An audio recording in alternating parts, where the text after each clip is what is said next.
مغرب کی نماز کے بعد 6 نوافل ادا کرنا، جن میں سے 2 نفل ہمیں درازی عمر کے لیے ادا کرنے ہوتے ہیں، 2 بلاؤں سے دور رکھنے کے لیے خود کو، اور 2 نفل ہمیں اس لیے کہ اللہ تعالیٰ ہمیں اپنے سوا کسی کا بھی محتاج نہ رکھے۔ نوافل ادا کرنے کا طریقہ: نفل پڑھتے ہوئے سورہ فاتحہ کے بعد سورہ اخلاص کو 3 بار پڑھیں ہر رکعت میں۔ ہر 2 رکعت کے بعد، ہر 2 رکعت نفل کے بعد 1 بار سورہ یاسین شریف پڑھ لیں یا پھر 21 بار سورہ اخلاص پڑھ لیں۔ دوبارہ سے سن لیں، جس طرح سے ہمیں 6 رکعت نفل ادا کرنے ہیں تو اس میں ہمیں ہر رکعت میں سورہ فاتحہ کے بعد 3 بار سورہ اخلاص کو پڑھنا ہوگا، اور ہر سلام کے بعد یعنی کہ ہر 2 نفل کے بعد یا تو 1 دفعہ سورہ یاسین شریف پڑھیں یا پھر 21 بار سورہ اخلاص کو پڑھیں۔ اور اگر زیادہ مصروف ہونے کی وجہ سے یہ نہیں کر سکتے یا یہ نہیں پڑھ سکتے تو سب سے آسان تسبیح ہے، سب سے آسان عبادت ہمیں صرف 1 تسبیح استغفر اللہ کی پڑھنی چاہیے جو کہ سچے دل سے ہو،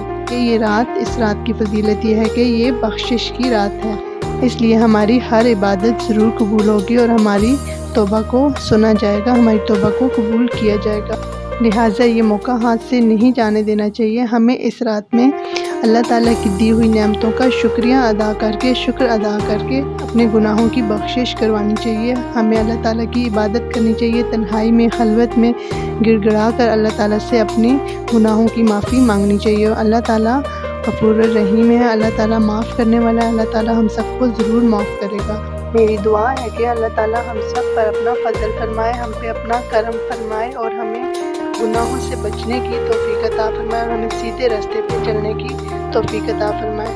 اللہ تعالیٰ ہم سب کے کبیرہ و صغیرہ گناہ کو معاف فرمائے، آمین۔